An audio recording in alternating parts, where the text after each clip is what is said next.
السلام علیکم ورحمۃ اللہ وبرکاتہ۔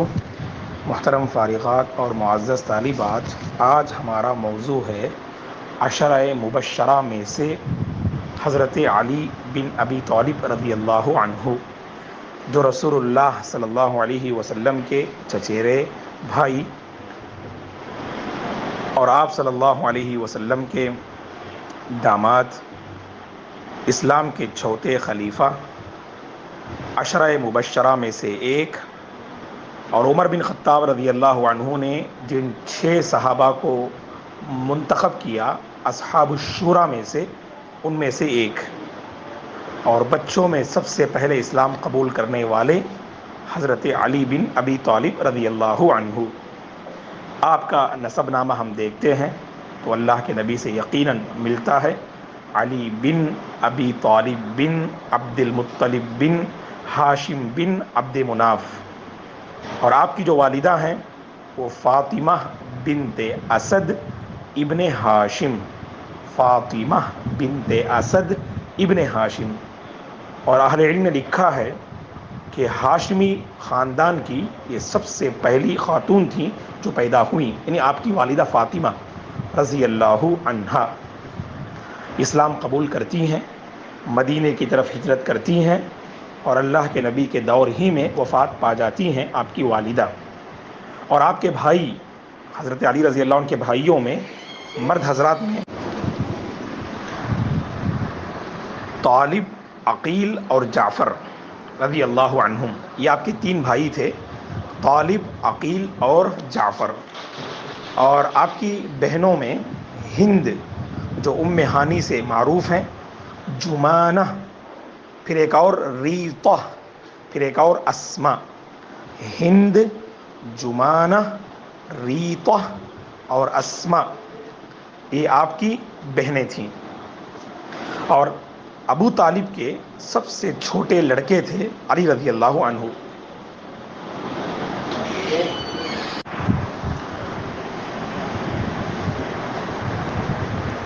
ابو طالب کی وفات کے بعد رسول اللہ صلی اللہ علیہ وسلم کی کفالت اور تربیت میں آپ نے پرورش پائی، مکے ہی میں پیدا ہوتے ہیں، اور والد کی وفات کے بعد رسول اللہ صلی اللہ علیہ وسلم کی تربیت میں آتے ہیں۔ اور اہل علم میں سے بعض نے ذکر کیا ہے کہ جب آپ کی عمر 9 سال کے آس پاس تھی تو اس وقت گویا کہ آپ نے اسلام قبول کیا۔ آپ کی سب سے بڑی خصوصیت یہ ہے کہ ہجرت رسول کے موقع پر رسول اللہ صلی اللہ علیہ وسلم نے اپنے بستر پر جس عظیم انسان کو آپ نے لٹایا تو وہ حضرت علی بن ابی طالب رضی اللہ عنہ ہیں۔ دشمن باہر گھات میں تھے، انتظار میں تھے، آپ کو قتل کرنے کی سازش رچی گئی تھی، تو اس معاملے سے اللہ کے نبی چھٹکارا پانے کے لیے حفاظت کی تدبیر آپ نے یہ اختیار کی، بس دشمن باہر یعنی اللہ کے نبی کے بستر کو اندر سے دیکھتے رہیں کہ آپ موجود ہیں کہ یا نہیں، تو آپ کی چادر آپ نے آپ کے ہاتھ میں تھما دی اور چادر رسول اوڑھ کر آپ سوئے رہے۔ دشمنوں نے سمجھا کہ محمد اندر موجود ہیں صلی اللہ علیہ وسلم، اور سلانے کی وجہ یہ بھی تھی کہ امانتوں کو ادا کر سکیں، اور ادا کرنے کے بعد دوبارہ واپس جو ہے یعنی مدینہ آ جائیں۔ 3 دن آپ مکے میں رہے، پھر ابو واقد اللیثی رضی اللہ عنہ کو رسول اللہ صلی اللہ علیہ وسلم نے خط دے کر بھیجا کہ اس میں پیغام تھا حضرت علی رضی اللہ عنہ کے نام کہ وہ اب مدینہ ہجرت کر کے آ جائیں۔ بعض نے لکھا کہ 22 سال کی عمر میں آپ نے ہجرت کی، تنہا تنہا آپ نے مکہ سے مدینہ کا سفر کیا، اور مدینہ پہنچنے کے بعد رسول اللہ صلی اللہ علیہ وسلم نے سن 2 ہجری میں اپنی بیٹی، جو آپ کی آخری بیٹی تھیں، فاطمہ رضی اللہ عنہا سے آپ کا نکاح کر دیا، اور ان سے حسن رضی اللہ عنہ، حسین رضی اللہ عنہ پیدا ہوئے۔ سن 2 اور 3 ہجری کے آس پاس یہ دونوں جو پیدا ہوتے ہیں۔ پھر اسی طرح سے زینب رضی اللہ عنہا جو آپ کی بیٹی ہیں، جو فاطمہ سے ہوتی ہیں، اور اسی طرح محسن کا نام بھی آتا ہے جن کی وفات بچپن ہی میں سے ہو جاتی ہے۔ اور آپ رضی اللہ عنہ کی بیویوں میں فاطمہ رضی اللہ عنہا کے بعد فاطمہ بنت حزام کا نام آتا ہے، جن سے عباس پیدا ہوتے ہیں، اور بعض نے مزید 3 اور نام ذکر کیے، عثمان، جعفر اور عبداللہ، یہ نام بھی ذکر کیے۔ تو آپ کی بیویوں میں فاطمہ بنت حزام جن کی کنیت ام البنین ہے.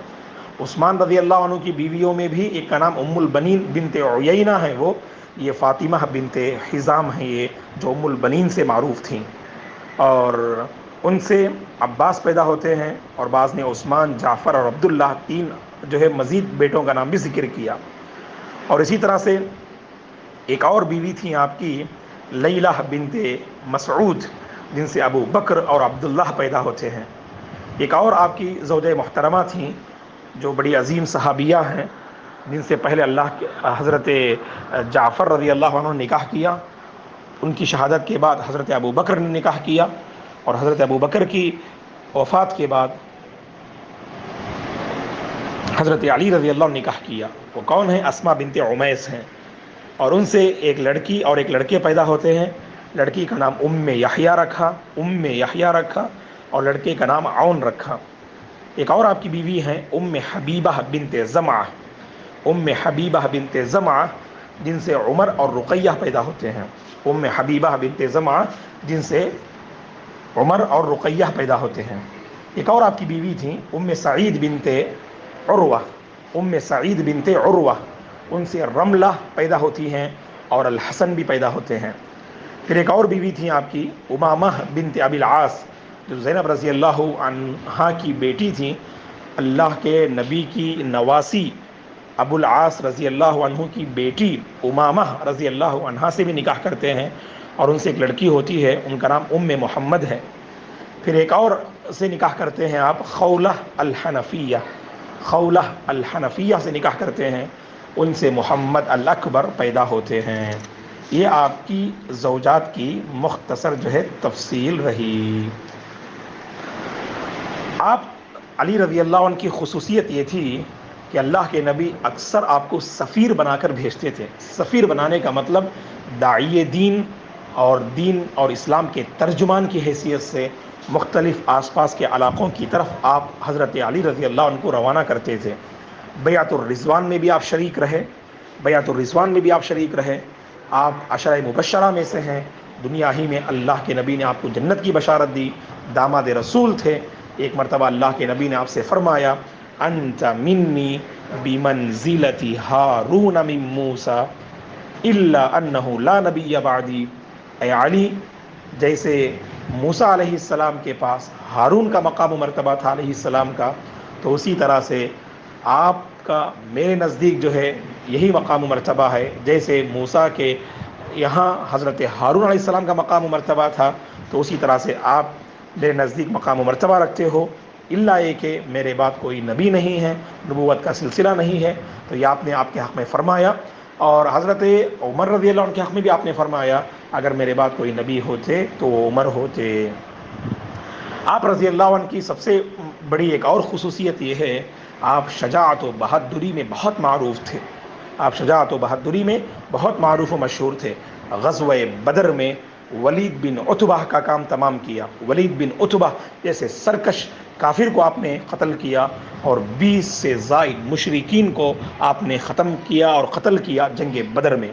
اور غزوہ احد میں طلحہ بن عبد العزیٰ کو آپ نے قتل کیا. جنگ احد میں طلحہ بن عبد العزیٰ کو آپ نے قتل کیا. آپ کی ایک تلوار بہت مشہور تھی جو ذوالفقار کے نام سے معروف تھی. ذوالفقار کے نام سے. دراصل یہ تلوار غزوہ احد کے موقع پر رسول اللہ صلی اللہ علیہ وسلم نے آپ کو عطا کیا تھا. اور اسی طرح سے غزوہ خیبر کو ہم بھول نہیں سکتے. خیبر کی پوری کارکردگی اللہ کے فضل کے بعد آپ کے ذریعے سے ہوئی. بہت دنوں تک جنگ جاری رہی غزوہ خیبر میں مسلمانوں اور یہودیوں کے درمیان. اس کے بعد اللہ کے نبی نے ایک جو ہے رات فرمایا لَأُعْتِيَنَّ الرَّایَةَ غَدًا رَجُلًا يُحِبُّهُ اللَّهُ وَرَسُولُهُ وَيُحِبُّهُ اللَّهُ وَرَسُولُهُ. کہا صلی اللہ علیہ وسلم نے فرمایا کہ کل کے دن میں جھنڈا ایک ایسے شخص کے ہاتھوں تھماؤں گا کہ اللہ اور اس کے رسول اس سے محبت کرتے ہیں، اور وَيُحِبُّ اللَّهَ وَرَسُولَهُ، اور وہ بھی اللہ اور اس کے رسول سے محبت کرتے ہیں. ایسے شخص کے ہاتھوں میں جھنڈا تھماؤں گا. تو کل کے دن اگلے دن حضرت عمر رضی اللہ عنہ فرماتے ہیں کہ اس رات مجھے نیند نہیں آئی. میں کبھی عہدے کی تلاش اور عہدے کے پیچھے نہیں پڑا، لیکن اس رات جو اللہ کے نبی نے جو فرمایا کہ کہ اللہ اور اس کے رسول اس سے محبت کرتے ہیں اور وہ بھی اللہ اور اس کے رسول سے محبت کرتے ہیں. میں سمجھا شاید وہ جھنڈا پانے والا میں رہوں گا، لیکن اگلے دن اللہ کے نبی نے حضرت علی رضی اللہ عنہ کو طلب کیا. لوگوں نے کہا کہ ان کے آنکھ میں کچھ پریشانی ہے. آپ نے انہیں کہا کہ لے کر آئیے، اور جب لے کر آتے ہیں تو اپنا لعاب مبارک آپ آنکھ میں رکھتے ہیں. تو حضرت علی رضی اللہ عنہ فرماتے ہیں ایسا لگتا ہے کہ مجھے گویا کہ کوئی پریشانی تھی ہی نہیں، وہ پریشانی دور ہو گئی. پھر آپ نے جھنڈے کو حضرت علی کے ہاتھ تھمایا اور کہا فواللہ لئن یہدی اللہ بک رجلا واحدا خیر لک من حمر النعم. اے علی، اللہ کی قسم، آپ کے ذریعے سے ایک آدمی بھی ہدایت پر آ جائے یہ آپ کے لیے عرب کی سرخ اونٹنیوں سے بہتر ہے. پھر اور کئی نصیحتیں آپ نے فرمائی. پھر پوری جان بازی اور بہادری سے آپ نے مقابلہ کیا اور مسلمانوں کو فتح نصیب ہوئی. تو جنگ خیبر میں آپ کی کارکردگی کو ہم فراموش اور بھول نہیں سکتے.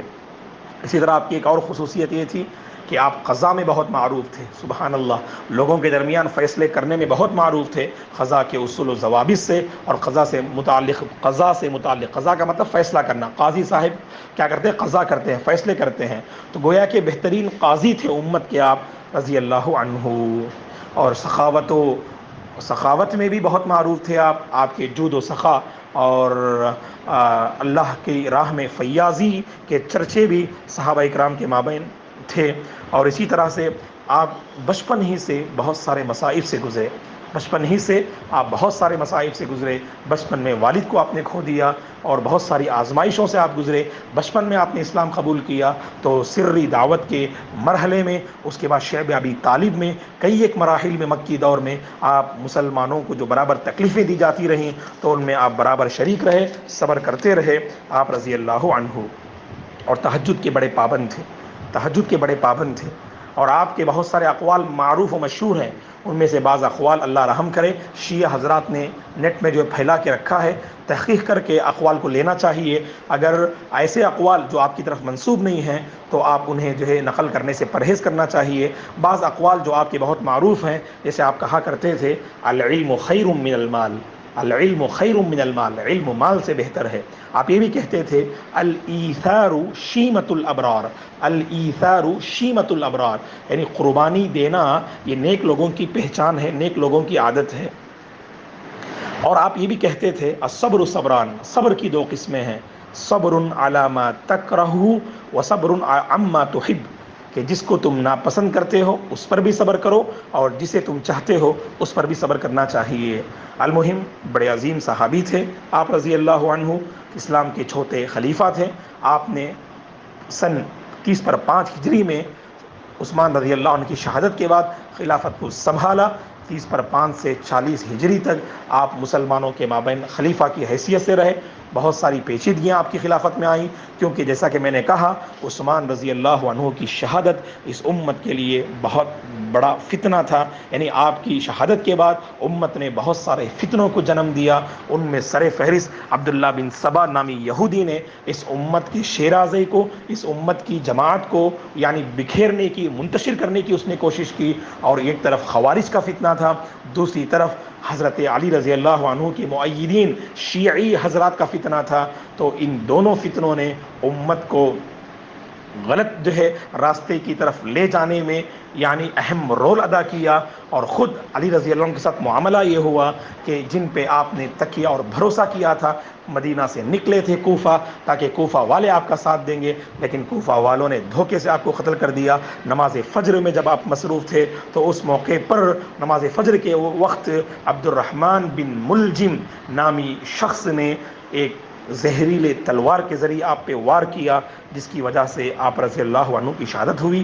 بعض مورخین نے لکھا ہے جب آپ کی شہادت ہوئی تو اس موقع پہ آپ کی زبان سے فزت ورب الکعبہ، کعبے کے رب کی قسم میں کامیاب ہو گیا، فزت ورب الکعبہ، کعبے کے رب کی قسم میں کامیاب ہو گیا، ایسے الفاظ جاری تھے. بڑے عظیم صحابی تھے. اللہ تبارک و تعالی آپ کی خدمات کو قبول فرمائے اور صحابہ اکرام کی زندگی، صحابیات کی زندگی سے جو اسباق ہمیں ملتے ہیں ان کے مطابق اپنی زندگی کو ڈھالنے کی اللہ توفیق عطا فرمائے. شکراً، بارک اللہ فیکن وجزاکن خیرا. السلام علیکم ورحمۃ اللہ وبرکاتہ.